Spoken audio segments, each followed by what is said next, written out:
Ce dératiseur a été appelé en urgence par le concierge de l'immeuble, par précaution. Donc là, il faudra penser à reboucher parce que ça peut être un accès pour les rats. Suite à la crue, on a entendu dire qu'il y avait de fortes possibilités de présence de rats dans les tuyaux de canalisation. Donc voilà, on fait poser quelques boîtes en prévention. Y a-t-il vraiment plus de rats en cette période de crue? Dans les parcs ou les caves de la capitale? Les rats piégés par les eaux vont bien chercher à fuir, à remonter des sous-sols, apeurés. Mais au final, selon ce spécialiste, ils seront moins nombreux. La crue va noyer les petits sous la mer, les vieux et les faibles. Seuls les plus résistants vont pouvoir s'échapper de l'inondation, mais ils vont devenir SDF et migrants. Il y en aura moins, mais on les verra davantage.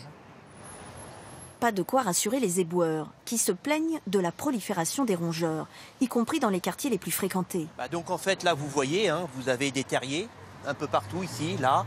Ce sont par ces trous qu'ils se réfugient sous terre. Et voici ce qu'un éboueur a filmé dans une benne, il y a quelques semaines.